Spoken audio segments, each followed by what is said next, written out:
sebagai apa gitu, Pak? Oke, baik. Perkenalkan, saya Pak Firdaus. Keseharian saya Wakil Humas dan Pengembang Mutu Sekolah di SMA Negeri 1 Indralaya Utara.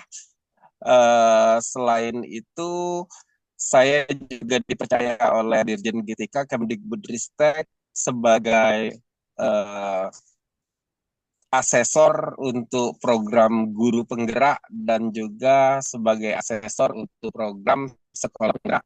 Selain asesor guru penggerak dan program sekolah penggerak, saya juga dipercaya sebagai asesor eh, bagi mahasiswa yang baru menyelesaikan studi ya, artinya PPG Prajab. Itu juga saya dipercaya sebagai asesor PPG Prajab. Selain itu, dari 2012 silam hingga saat ini saya dipercaya pengembang kurikulum di Direktorat SMA Kemendikbudristek waktu itu. Kalau sekarang sudah eh, Kementerian Pendidikan Menengah seperti itu. Itu sekelumit aktivitas dan saya juga sebagai pendamping beberapa sekolah penggerak di wilayah timur, khususnya zona Papua dan juga zona Sulawesi seperti itu. Mungkin itu sekilas uh, aktivitas saya di ini ya di program kurikulumnya Kementerian Pendidikan dan Kebudayaan. Nah, Ya, terima kasih. Bisa lanjut, makasih, Pak. silakan Mbak Rara. Jadi hari ini kita bakal bahas tentang kurikulum merdeka, Pak, seputar tentang pembuatan modulnya dan P5 tentunya. Jadi saya ingin tahu, Pak, Oke. perubahan terbesar yang Bapak rasakan sebagai guru itu semenjak penerapan kurikulum merdeka serta tantangan yang Bapak hadapi dalam pengimplementasian kurikulum merdeka pada pembelajaran fisika, Pak. Dan fisika konteksnya seperti itu ya. Iya. Iya. Baik, terima kasih. Jadi ini yang unik dari kurikulum Merdeka.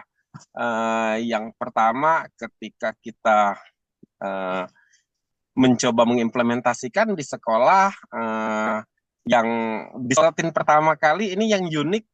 Kalau selama ini kan ketika pembagian jam pembelajaran itu kan identiknya langsung jam per minggu. Misal ketika fisika itu identik dengan 3 jam per minggu di kurikulum sebelumnya, baik itu KTSP, sebelumnya KBK, ataupun di kurikulum 2013. Tetapi di kurikulum Merdeka itu sekolah diberi kepercayaan penuh, artinya diberi langsung selama 1 tahun, di mana ketika ditotalkan eh, plus dengan proyek penguatan properti Pancasilanya itu kalau dibuat paralel fisika itu mendapat 72 JP per tahun. Jadi sekitar 36 JP per semester.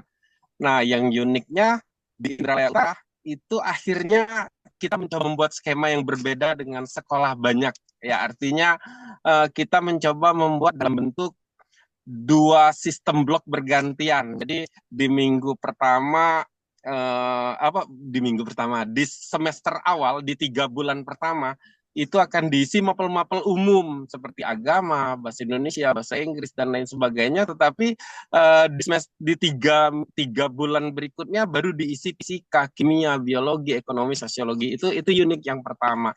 Tetapi kalau kita langsung fokuskan ke mapel fisikanya ada yang unik ketika kita menelaah ya dari CP capaian pembelajaran menjadi TP tujuan pembelajaran. Nah uniknya di sini tujuan pembelajaran yang sudah ditelaah dari CP itu sifatnya ini sangat fleksibel. Jadi dengan mapel dengan materi yang tidak terlalu banyak, tetapi kita bisa mengeksplornya lebih mendalam. Saya pengen contohkan seperti ini. Jadi kalau selama ini kan ketika kita belajar di kurikulum-kurikulum sebelumnya, kita fokus ke target materi pembelajaran. Jadi di situ biasanya kita kan ketemu besaran dan satuan, terus juga kita akan ketemu dengan mekanika, ada kinematika, ada dinamika, dan lain sebagainya. Nah, di kurikulum mereka, kita tidak akan fokus hanya pada materi pembelajaran. Jadi di kurikulum Merdeka ini unik sekali karena sangat simpel seperti ini. Kalau kita belajar besaran dan satuan, oke, paham tidak alat ukur? Siap. Apa saja alat ukurnya? Saya bisa menggunakan mikrometer sekrup, saya bisa menggunakan jangka sorong. Nah, oke. Setelah itu kita akan hanyut dalam soal-soal asesmen. Iya. Terus kalau ditanya untuk apa alat ukurnya, ya hidupnya kita hanya ya udah paham sih penggunaan alat ukur, tapi di kurikulum Merdeka beda. Dia berbasis tema. Jadi Mbak Rara ada desain yang menarik. Jadi ketika berbasis tema, saya ambil contoh seperti ini. Oh ternyata tema yang akan saya angkat ini tentang pencemaran lingkungan nih. Jadi di awal ditanya, kenapa sih makin sini udara kok makin panas? Ternyata kait dengan itu adanya perubahan iklim. Salah satu penyebabnya pencemaran lingkungan. Ketika tema pencemaran lingkungan diangkat, apa sih penyebabnya? Oh, sampah. Kita akan mulai dari awal di kurikulum Merdeka seperti itu. Jadi ya udah, silakan anak-anak ambil sampah di laci meja masing-masing dan juga bersihkan di seluruh lingkungan kelas. Ketika kita sapu sampahnya digabung jadi satu, silakan dimasukkan ke kotak sampah. Ketika masuk ke kotak sampah, disiapkan beberapa jenis kotak sampah. Silakan anak-anak ukur berapa sih volume kotak sampah. Jadi, oh dalam sehari sampah di kelas itu sekian kubik. Terus kalau dikali seminggu, dikali setahun, dikali sebulan. Nah, ini baru baru paling dasar. Anak-anak sudah diminta menghitung langsung secara real. Jadi ketika nanti akan lanjut ke tema berikutnya, misalnya tentang perubahan iklim, ada tidak sih pengaruh sampah terhadap panas yang mempengaruhi? Oh, ternyata ada. Bagaimana cara menghitungnya tadi? Sudah langsung real di situ berbasis tema. Seperti itu sih sisi menarik kurikulum Merdeka dibanding kurikulum sebelumnya yang hanya mengejar materi seperti itu, berbasis materi. Baik. Ya, seperti itu Mbak Rara.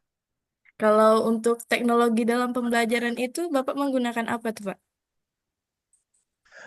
Ini macam-macam. Jadi ketika kita telah dari CP menjadi TP, itu saya lakukan ketika menyusun ATP-nya dengan hal. Yang pertama, saya akan memastikan dulu materinya itu hierarki. Jadi kalau yang disebut hierarki itu ketika materi itu menjadi syarat dasar untuk materi yang lain, misal besaran dan satuan, itu menjadi syarat dasar untuk materi-materi setelahnya. Maka ini hierarki. Yang kedua, saya urutkan dari mudah ke sulit. Dari mulai yang paling mudah, kalau di fisika fase F itu tentunya dari yang paling mudah itu bergerak sampai ke yang paling sulit ya itu.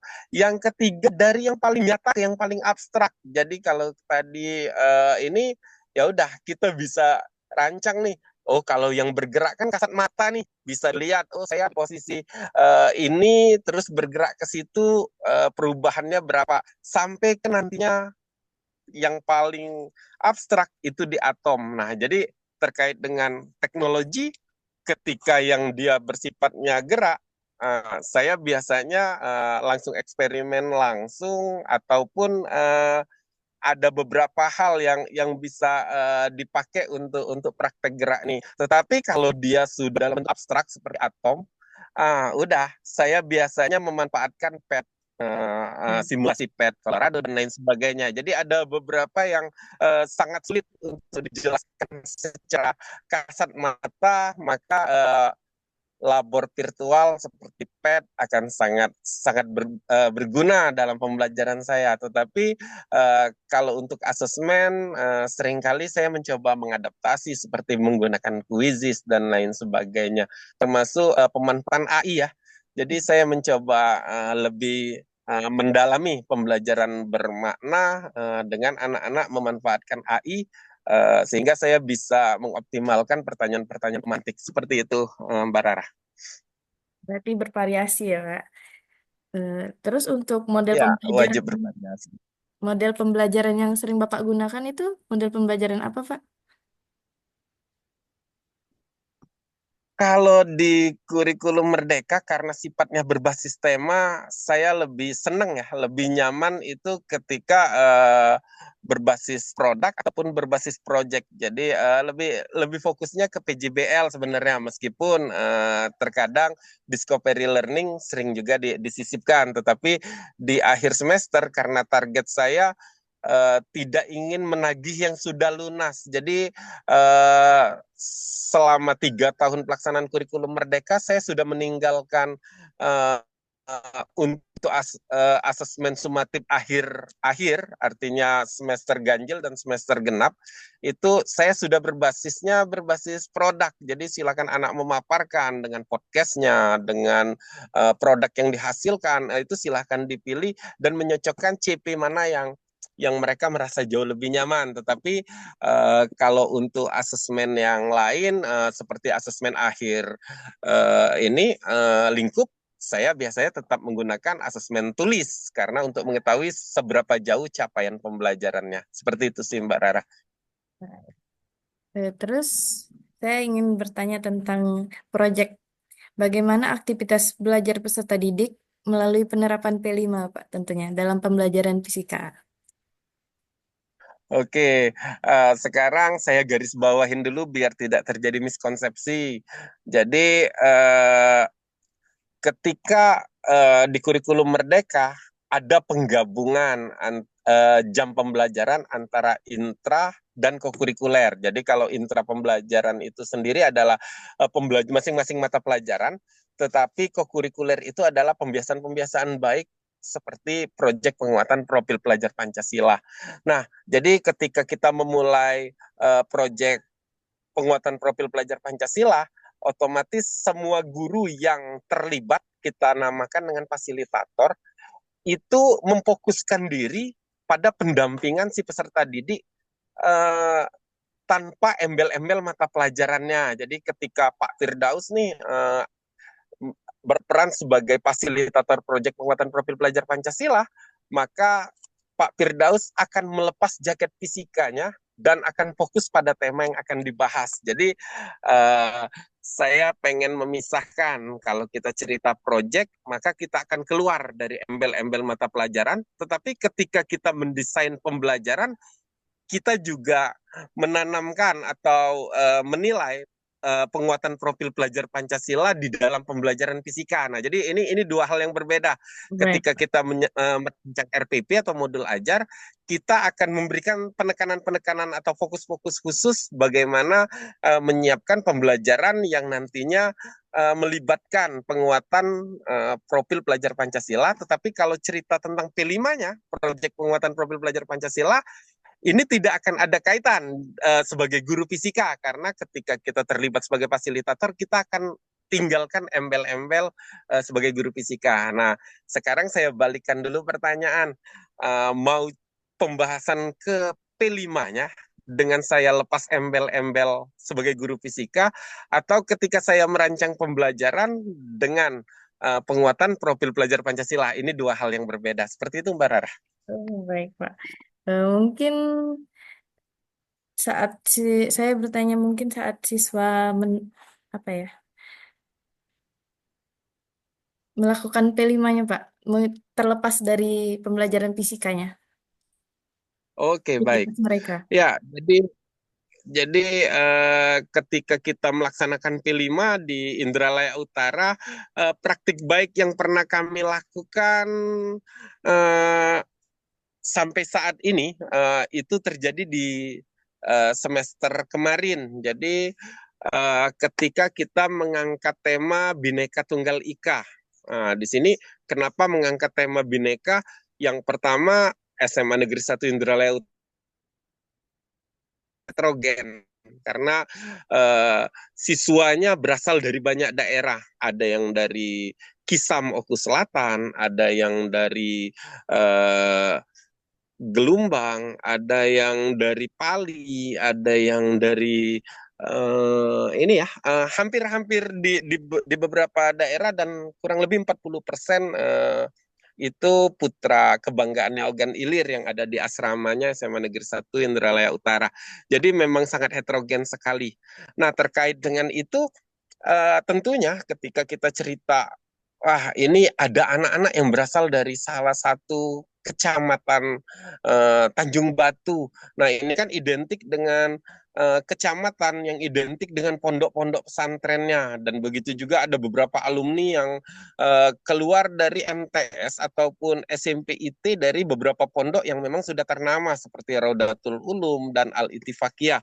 Nah, maka ada beberapa ego-ego tersendiri dari masing-masing individu. Jadi merasa, oh saya ngajinya lebih bagus, saya mahrozul hurufnya lebih fasih dan lain sebagainya. Maka ketika kita menyusun tema Bhinneka Tunggal Ika itu, kita pengen mencoba nih apa ya, melibatkan berbagai unsur itu sehingga terjadi kerjasama yang apik, yang efektif, sehingga yang tadinya pinter ngaji bisa membantu anak yang tidak bisa ngaji, yang eh, tadinya tidak bisa ngaji tidak minder untuk bisa belajar ngaji. Jadi akhirnya kita angkat topiknya itu dengan judul berliterasi dalam baca tulis Quran. Nah, tapi uniknya kita punya 22 kurang lebih 18 atau 20 anak yang beragama Nasrani, beragama Kristen. Nah, ini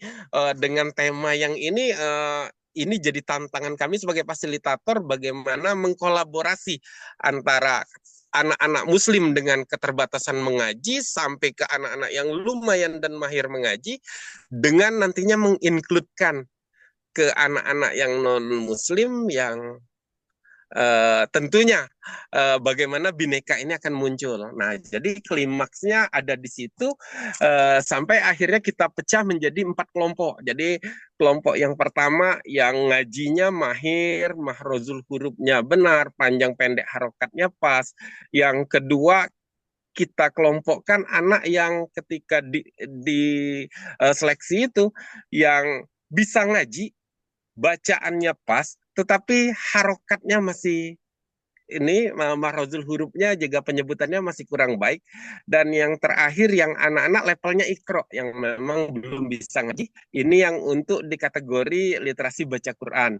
Nah, kita juga punya satu kelompok yang non muslim yang nantinya kita akan libatkan dalam kolaborasi ini sebagai lebih ke event organizer-nya. Nah, jadi dari keempat aktivitas ini kita kembali atur di dalam kesehariannya. Yang pintar mengaji itu akan menjadi tutor sebaya untuk yang tadi, yang kelompok B yang sudah bisa ngaji tapi harokat dan lain-lainnya panjang pendeknya masih masih belum teratur. Nah, yang kelompok B ini akan menjadi tutor untuk kelompok C yang levelnya ikro, jadi masih abata.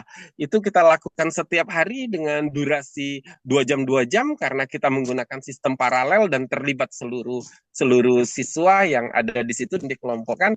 Dan yang terpenting, kita juga mencoba mengemas apa yang nantinya akan berlangsung sehingga bisa ditangani oleh IO ini yang anak-anak yang muslim. Nah, jadi ketika eh, kita undang pihak ketiga seperti Rodatul Ulum, Pondok Pesantren RU, Pondok Pesantren Ittifaqiyah untuk berperan aktif di P5 ketika sambung ayat, ketika sampai ke hafal terakhir, yang mengatur aktivitasnya adalah anak-anak non-muslim ini. Nah, di sini terlihat benar bineka tunggal ikanya. Sampai akhirnya ketika kita undang orang tua untuk hafal ayat Quran itu, si anak-anak non-muslim sebagai IO ini menyiapkan mahkota dalam bentuk guntingan-guntingan mahkota dari kertas-kertas karton, kertas manggis dan lain sebagainya yang berwarna ya cukup cerah. Sehingga ketika anak sudah melapaskan ayat Al-Qur'an setelah haflah, ini si orang tua kita berikan tadi melalui anak-anak yang non muslim, melalui uh, teman-teman yang menjadi IU ini akhirnya bisa sih menempelkan mahkota itu ke orang tua masing-masing. Ini kemarin menjadi sesuatu yang luar biasa yang pernah kita lakukan di dalam pelaksanaan P5, karena tidak semata-mata berbasis produk harus menjadi produk ABC, tetapi lebih ke bagaimana gotong royong mereka untuk saling mensupport, bagaimana di situ ada kreativitas, bagaimana di situ ada nalar kritis dan lain sebagainya. Di situ yang justru kita kuatkan seperti itu, Mbak. Terkait modul ajar, Pak, itu Bapak membuat modul ajar sendiri atau menggunakan modul dari pemerintah? Ya, jadi eh, di kurikulum Merdeka itu sendiri ada 3 tingkatan ketika melaksanakannya secara mandiri. Jadi ada eh, Merdeka Belajar, Merdeka Berbagi, dan di situ karena kebetulan kita memilih Merdeka yang di level ketiga, artinya kita siap menjadi contoh untuk sekolah-sekolah lain. Jadi hampir setiap gurunya memang dituntut untuk bisa membuat modul ajar sendiri. Salah satunya fisika, dan kebetulan karena juga bagian dari tim pengembang kementerian, maka beberapa modul ajar yang saya susun saya menjadi inspirasi teman-teman dengan organ ilir juga alhamdulillah selalu dilibatkan atau di-upload ke dalam PMM ya. Platform Merdeka Mengajarnya punya kementerian untuk menjadi inspirasi dari Sabang sampai Merauke. Jadi lebih fokusnya membuat sendiri seperti itu. Baik, Pak. Jadi, jika Bapak membuat sendiri nih, Pak. Jadi, menurut Bapak itu Hmm. komponen utama yang harus ada dalam modul ajar itu apa saja, Pak? Boleh diceritakan Ya, proses pembuatannya? baik. Ini unik karena sebelumnya ada kebijakan menyederhanakan administrasi pembelajaran. Jadi tentunya 3 komponen utama yang harus saya penuhi ketika menyusun modul itu. Eh, yang pertamanya adalah tujuan pembelajaran yang saya dapat dari ini ya, dari telah ACP, di mana di situ sudah include dengan bagaimana saya mencoba menyusun juga dengan melibatkan poin-poin dimensi penguatan profil Pancasilanya ketika dalam pembelajaran fisika itu sendiri terlibat dalam satu tujuan pembelajaran. Yang kedua, saya menyiapkan langkah-langkah pembelajaran yang efektif, dan yang terakhir tentunya asesmen pembelajaran. Nah, tetapi kalau dari ketiga ini kita pengen lebih melengkapi lagi, maka kita akan menyusunnya dalam bentuk beberapa yang lebih lengkap lagi. Jadi salah satunya dari tujuan pembelajaran tadi dikemaslah profil pelajar Pancasila yang akan dibahas, dikemas lagi pertanyaan mantik, dikemas lagi bagaimana penurunan TP, dikemas lagi dengan langkah-langkah pembelajarannya, dikemas lagi di situ dengan asesmennya, dan asesmen itu menjadi prasyarat dalam aktivitas berikutnya. Jadi ketika susun hierarkinya menjadi agak panjang, ada sekitar 20 kurang lebih 18 sampai 20 komponen. Tetapi kalau yang paling fokus dan yang paling penting sesuai dengan Capman-nya itu kita cukup di 3 poin. Jadi ada tujuan pembelajaran di mana di situ sudah include dengan profil pelajar Pancasila,